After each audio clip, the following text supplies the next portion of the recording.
Hello everyone, मैं हूं doctor Mohan Upadhyay और आप सभी लोगों का स्वागत करता हूं अड्डा 247 के इस प्लेटफॉर्म पे।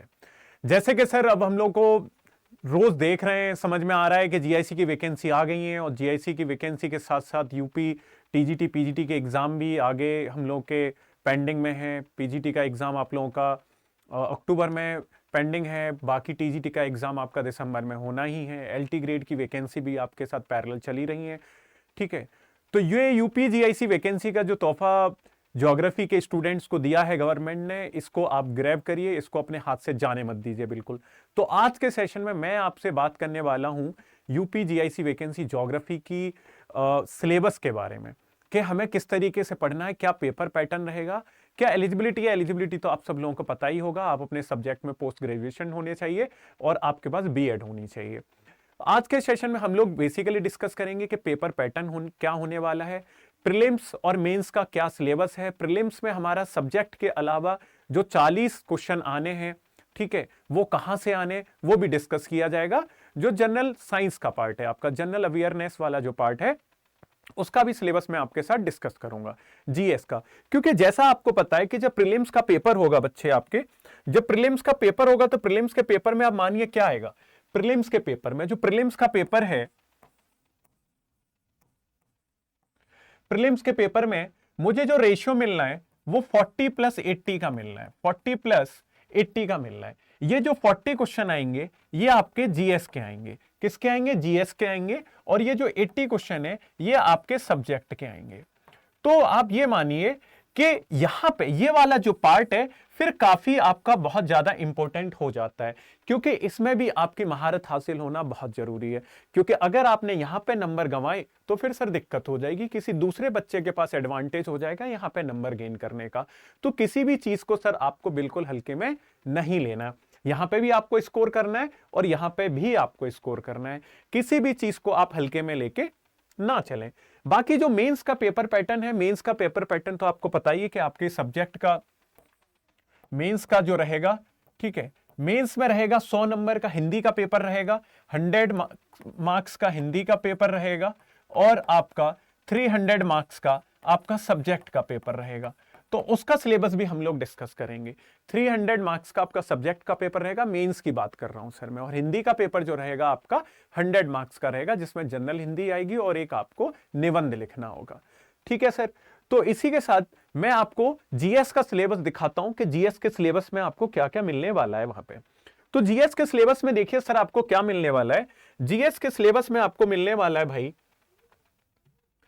देखो, इंडियन हिस्ट्री सबसे पहले आपको क्या मिलेगी, इंडियन हिस्ट्री मिलेगी वहां पे, इंडियन हिस्ट्री मिलेगी। इंडियन हिस्ट्री आपकी 1857 से लेके इंडियन नेशनल मूवमेंट वगैरह ये सारे चीजें आपको मिलेंगी। इंडियन हिस्ट्री पढ़नी है आपको, है ना। 3-4 क्वेश्चन आपके इंडियन हिस्ट्री से आने ही है, तो आपको कोई भी पार्ट नहीं छोड़ना है। इंडियन हिस्ट्री के अलावा पॉलिटी, इकोनॉमी और कल्चर वाला भी पोर्शन मिलेगा। इंडियन पॉलिटी, इकोनॉमी और कल्चर आर्टिकल वो पूछ लेता है कॉन्स्टिट्यूशन से डायरेक्ट, है ना, ठीक है। तो वो पूरा जो इंडियन पॉलिटी है वो वाला भी पार्ट आपको अपना जीएस के लिए स्ट्रॉन्ग करना है। फिर जनरल साइंस, जनरल साइंस में मान लो आपका फिजिक्स, केमिस्ट्री, बायोलॉजी के जो क्वेश्चंस रहते हैं, बेसिक वाला पार्ट है, उसकी जानकारी आपको थोड़ी बहुत होनी चाहिए। उसके बाद देखो Indian national movement, Indian national movement इसने अलग से बोल रखा है। इंडियन हिस्ट्री के बाद इसने इंडियन नेशनल मूवमेंट को अलग से दे रखा है। तो इंडियन नेशनल मूवमेंट जो है 1857 से लेकर 1947 वाला पार्ट पूरा आईएनएम का आपको पढ़ना है। फिर Indian agriculture, commerce and trade की बात इसने करी है कि Indian agriculture, commerce and trade जो भी करंट अफेयर के यहां से क्वेश्चन बनेंगे वो आपको पढ़ने हैं। वर्ल्ड ज्योग्राफी भी पढ़नी है और सर इंडियन ज्योग्राफी भी पढ़नी है। ये ज्योग्राफी वालों ऐसा नहीं है, जीएस में भी आएगी, क्यों जीएस का पेपर बाकी लोगों के लिए भी है ना, ये तो सिलेबस सबके लिए है। जीएस वाला सिलेबस तो चाहे वो फिजिक्स का बंदा हो, चाहे बायोलॉजी का बंदा हो, चाहे मैथमेटिक्स का बंदा हो, ये सब उसके लिए है। तो बस ज्योग्राफी वालों का एडवांटेज ये हो जाता है कि आपने ये वाला पार्ट पढ़ रखा होता है, लेकिन वर्ल्ड ज्योग्राफी भी आपको इसमें कवर करनी है। वर्ल्ड ज्योग्राफी के रिसोर्सेज हो गए, फिजियोग्राफिक डिवीजन्स हो गए, मेजर वो आपको यहां पे तैयार करने होंगे। Natural resources of India, natural resources of India भी आपको पढ़ना होगा। उसके बाद इकोलॉजी और एनवायरमेंट, इकोलॉजी और एनवायरमेंट से देखो कभी कभी वो टर्म्स पूछ लेता है कि इकोलॉजी टर्म किसने दी, इकोसिस्टम टर्म किसने दी। फूड चेन के क्वेश्चन आ जाते हैं आपके, फूड वेव के क्वेश्चन आ जाते हैं यहाँ पे, 10% लॉ ऑफ एनर्जी के क्वेश्चन आ जाते हैं। तो जो बेसिक पार्ट है आपका इकोलॉजी और एनवायरमेंट का वो आपको पता होना चाहिए। उसके बाद लॉजिकल रीजनिंग, आपके 2 क्वेश्चन लगभग लॉजिकल रीजनिंग के आने होंगे। उसके बाद देखिए एलिमेंट्री मैथमेटिक्स। एलिमेंट्री मैथमेटिक्स मतलब बेसिक मैथमेटिक्स, 7वीं 8वीं की जो मैथमेटिक्स है, जैसे प्रॉफिट एंड लॉस हो गया, एवरेज हो गया, ठीक है, ये क्वेश्चन हो गए, मेंसुरेशन वाला पार्ट हो गया, तो ये क्वेश्चंस आपको भी तैयार करना पड़ेगा। ये एलिमेंट्री मैथमेटिक्स वाला पार्ट भी सर आपको तैयार करना बहुत जरूरी है। क्यों, देखिए कोई भी पार्ट आप छोड़ दोगे, कोई दूसरा बच्चा आपसे ज्यादा उसमें मार्क्स ले जाएगा, आप पीछे रह जाओगे, तो किसी भी चीज को आप हल्के में नहीं ले सकते हैं। उसके बाद current national and international important event, ठीक है, करंट अफेयर आपको पढ़नी है, ठीक है सर, करंट अफेयर आपके पढ़नी है, ठीक है, उसको भी नहीं छोड़ना है आपको। उसके बाद specific knowledge regarding education, culture, agriculture, industry, trade, living and social tradition of Uttar Pradesh. तो बाकी यूपी स्पेसिफिक की आप तैयारी करके चलिएगा। यूपी स्पेसिफिक आप पढ़ के चलेंगे तो आपको चीजें समझ में आने लगेंगी, तो वहां से भी आपको 2-3 क्वेश्चन देखने को मिल जाएंगे यूपी स्पेसिफिक, ठीक है सर। उसके बाद देखिए ये पूरा आपका सिलेबस हो गया, जनरल स्टडीज का सिलेबस हो गया। जनरल स्टडीज के कितने क्वेश्चन आने हैं सर? आपको 40 क्वेश्चन आने हैं जनरल स्टडीज के। कितने क्वेश्चन आने हैं आपके? 40 क्वेश्चन आने हैं जनरल स्टडीज के। तो यहां पे आपको पीछे नहीं हटना है। 40 में से आपका एटलीस्ट 30+ टारगेट होना चाहिए, ठीक है। कितना टारगेट होना चाहिए? 40 में से 40 में से आपका 30+ टारगेट होना बहुत जरूरी है, ठीक है। क्योंकि यहां पे अगर आपको एडवांटेज मिला, थोड़ा बहुत अगर आपका सब्जेक्ट का पेपर बाई चांस खराब जाता है, वो जाना नहीं चाहिए सब्जेक्ट का पेपर तो, लेकिन चीजें कंपेंसेट हो जाती हैं, ठीक है। तो यहां पे भी आपको तोड़ना है। अगर यहां पे आपके 30+ आ गए तो आपके सिलेक्शन के एडवांटेज सर बहुत ज्यादा बढ़ जाते हैं, ये मेरी गारंटी है। क्योंकि बहुत सारे बच्चे क्या करते हैं कि अपने सब्जेक्ट पे तो कमांड कर लेते हैं, पर ये जनरल स्टडीज वाले पार्ट को छोड़ के जाते हैं, ठीक है। तो आपको जनरल स्टडी को यूनिट वाइज पढ़ना है, उसमें कोई भी चीज आपको नहीं छोड़नी है। क्लियर है सर? चलिए अब देखिए, यह है हमारा ज्योग्राफी का सिलेबस, यह है हमारे सब्जेक्ट का सिलेबस, ज्योग्राफी का सिलेबस, ठीक है। ज्योग्राफी में हम लोगों को क्या पढ़ना है? ज्योग्राफी में देखिए पहली यूनिट क्या कह रही है आपकी, ये फर्स्ट यूनिट आप इसको मान के चलिए। पहली यूनिट क्या कह रही है? Meaning and scope of geography, ठीक है। Meaning and scope, meaning and scope का मतलब क्या है कि ज्योग्राफी क्या है, और ज्योग्राफी से रिलेटेड जितने भी थिंकर्स हुए हैं उन सब के बारे में आपको पढ़ना है कि ज्योग्राफी की किस किस लोगों ने किस तरीके के स्कूल ऑफ थॉट्स में क्या डेफिनेशन दी गई है, चाहे वो ग्रीक सही, चाहे रोमन सही, ठीक है, चाहे अरब सही, चाहे इंडियन स्कॉलर सही, चाइनीज स्कॉलर सही, ठीक है, रशियन स्कॉलर सही, उसके बाद मॉडर्न इरा में जर्मन सही, फ्रांस सही, अमेरिकन सही, ब्रिटिश स्कूल ऑफ थॉट सही, वो सब आपको पता होना चाहिए। पर्टिकुलर थिंकर्स और स्कॉलर जो है उनका कॉन्ट्रीब्यूशन भी आपको पता होना चाहिए। Approaches and methods to the study of geography. Approaches and method से मतलब है कि जैसे आपको अप्रोचेज मिलती है, सिस्टमेटिक ज्योग्राफी है, रीजनल ज्योग्राफी है, स्पेशल एनालिसिस वगैरह, वो सब आपको पता होना चाहिए। मेजर ज्योग्राफिकल थॉट्स आपको पता होना चाहिए। मेजर ज्योग्राफिकल थॉट्स में आपको क्या मिलता है? डिटर्मिनिज्म। तो डिटर्मिनिज्म से जितने भी लोग रिलेटेड थे वो आपको पता होना चाहिए कि डिटर्मिनिज्म से कौन सा स्कूल ऑफ थॉट रिलेटेड था। German school of thought, German school of thought में पेस्टेल हो गया, रेडजेल हो गया, हेटनर हो गया, ट्रॉल हो गया, ठीक है, बहुत सारे स्कॉलर थे, उन सबको पढ़ना है। हम्बोल्ट को पढ़ना है, आपको रिटर को पढ़ना है, कांट को पढ़ना है, वेरेनियस को पढ़ना है। तो वो सब कहां के थे? आपके जर्मन स्कूल ऑफ थॉट के थे, ठीक है। डिटर्मिनिज्म से कौन कौन रिलेटेड था? रेडजेल हो गया, सैंपल हो गया, हंटिंगटन हो गया, इन सबको पढ़ना है। पॉसिबिलिज्म स्कूल ऑफ थॉट आपका फ्रांस का है, ठीक है, फ्रांस स्कूल ऑफ थॉट से रिलेट करता है। तो पॉसिबिलिज्म क्या हो गया? ब्लास हो गया, फैब्रे हो गया, इन सब के बारे में आपको इन डेप्थ नॉलेज होनी चाहिए। प्रोबेबिलिज्म, प्रोबेबिलिज्म किसने दिया और प्रोबेबिलिज्म होता क्या है? रीजनलिज्म क्या होता है? लॉजिकल पॉजिटिविज्म क्या होता है? बिहेवियरिज्म क्या होता है? मतलब ये सब चीजें आपको पता होना चाहिए कि पॉजिटिविज्म क्या होता है और किसने दिया था, उसके प्रोपाउंडर का नाम पता होना चाहिए, ऑगस्ट काम्टे। बिहेवियरलिज्म विलियम कर्क, ठीक है। प्रोबेबिलिज्म OH के स्पेट। तो इन सब के बारे में आपको सर पता होना चाहिए, किसी भी चीज को आपको नहीं छोड़ना है।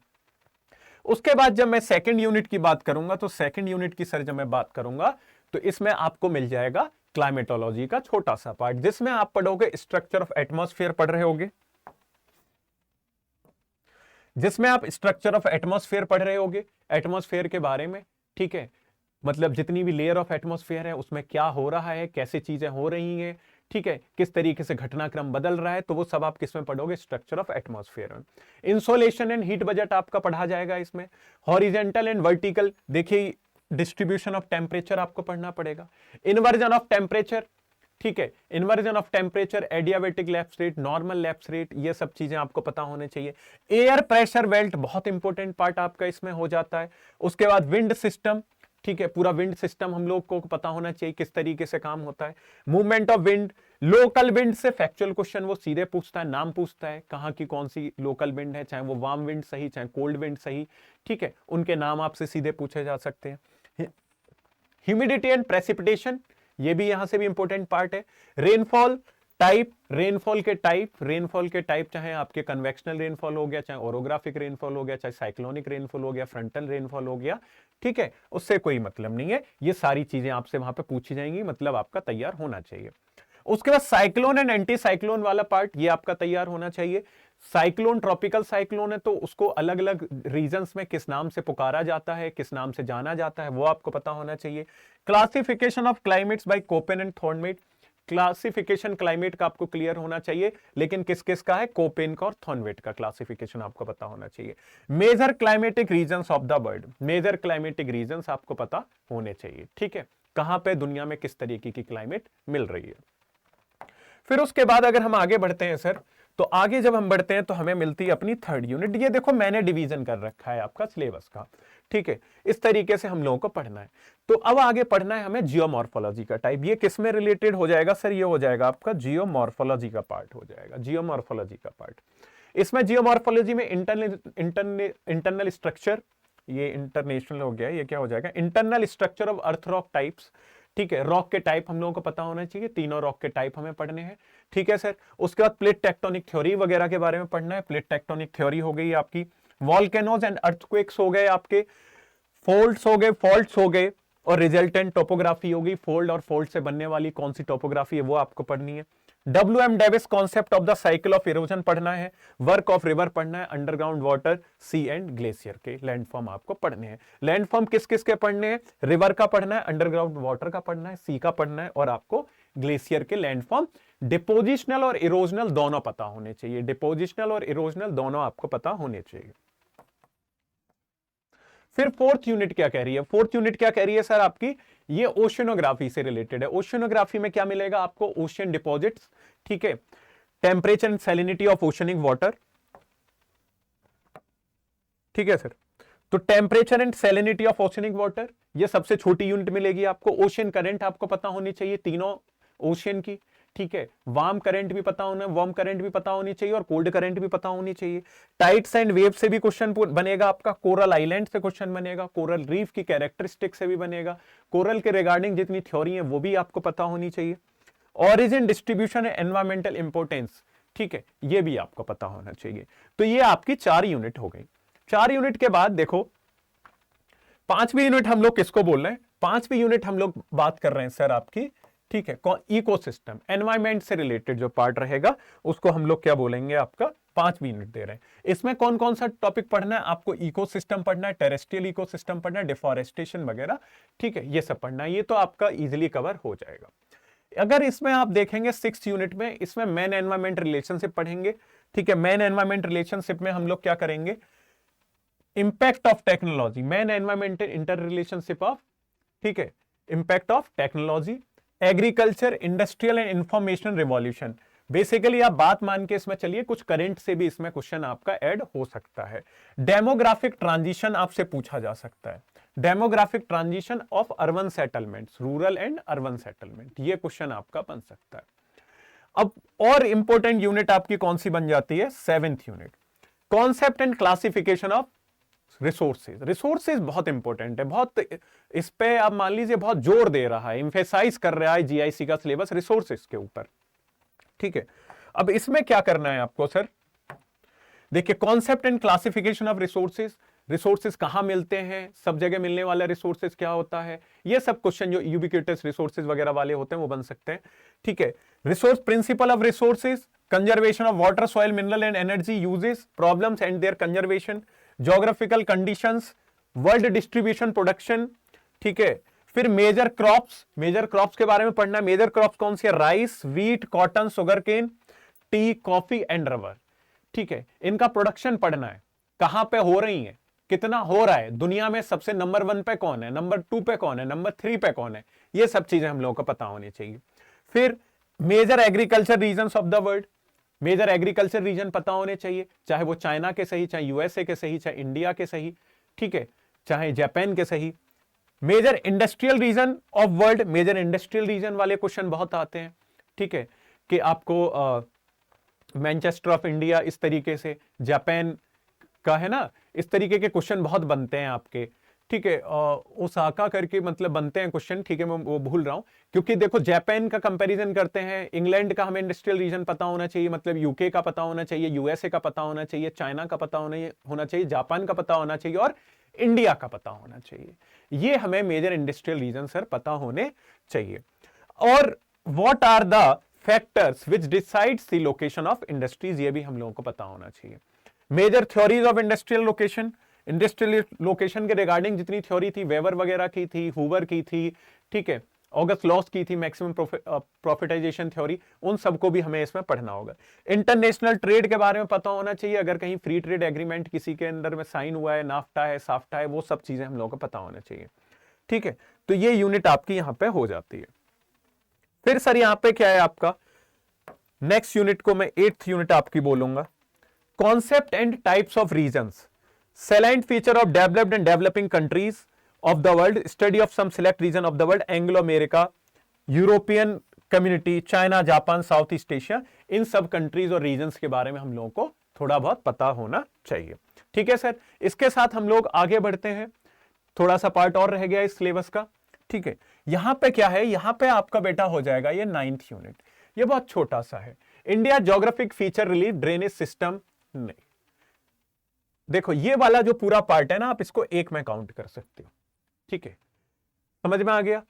India geographical feature relief drainage system, climate, India का क्लाइमेट, इंडिया का ड्रेनेज बेसिन, ठीक है, इंडिया की नेचुरल वेजिटेशन और इंडिया की सॉइल, मतलब पूरा आपको ज्योग्राफी ऑफ इंडिया तो पढ़ना ही पढ़ना है, ठीक है, पूरा ज्योग्राफी ऑफ इंडिया पढ़ना है सर आपको, ठीक है। मेजर मिनरल रिसोर्सेज, आयरन और mica, bauxite, atomic minerals and energy resources, ये आपको पता होना चाहिए। Major crops of food grain वगैरह, ये जितनी भी चीजें इंडिया के रिगार्डिंग, ये सब आपको सर पता होना चाहिए। इनका डिस्ट्रीब्यूशन, शुगर का, टी का, कॉपर, जितने भी चीजें हैं आपकी, इन सब का आपको पता होना चाहिए। आयरन एंड स्टील प्लांट वगैरह, ठीक है। फिर है आपका regional patterns of population growth and distribution related problems and their solution, ठीक है, ये आपका लास्ट पार्ट हो जाता है इसका। अब तो दोस्तों देखो, जैसे हम लोगों ने ये पूरा पेपर एनालिसिस, सॉरी सिलेबस का एनालिसिस हम लोगों ने किया है, इन डेप्थ एनालिसिस किया है।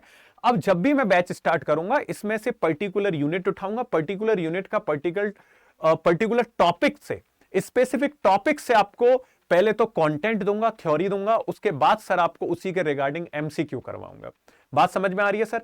आपको कहीं भी जाने की कोई जरूरत नहीं है, अड्डा 247 के चैनल पे आपको सारी चीजें उपलब्ध कराई जाएंगी, ठीक है, कोई भी परेशानी आपको नहीं होगी। 1 सितंबर से हमारा जीआईसी का बैच स्टार्ट हो रहा है, जिसमें प्री प्लस मेंस दोनों की तैयारी के लिए आप बैच खरीद सकते हैं, ठीक है सर।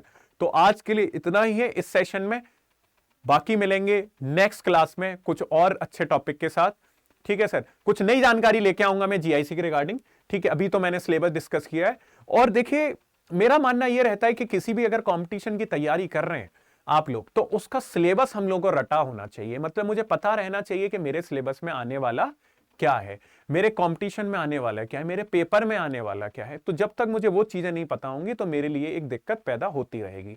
तो सबसे पहले मुझे क्या करना है, अपने सिलेबस को पढ़ना है, पता करना है कि पेपर किस तरीके का है, ठीक है सर। मैं आपको जीआईसी के जो लास्ट ईयर पेपर हुआ था लास्ट टाइम, मतलब उसका अभी एक जल्दी से वीडियो अपलोड कर दूंगा कि किस तरीके का पेपर आया था वहां पे, ठीक है सर। आज के लिए इतना ही है, ठीक है सर, बाकी मिलते हैं, धन्यवाद।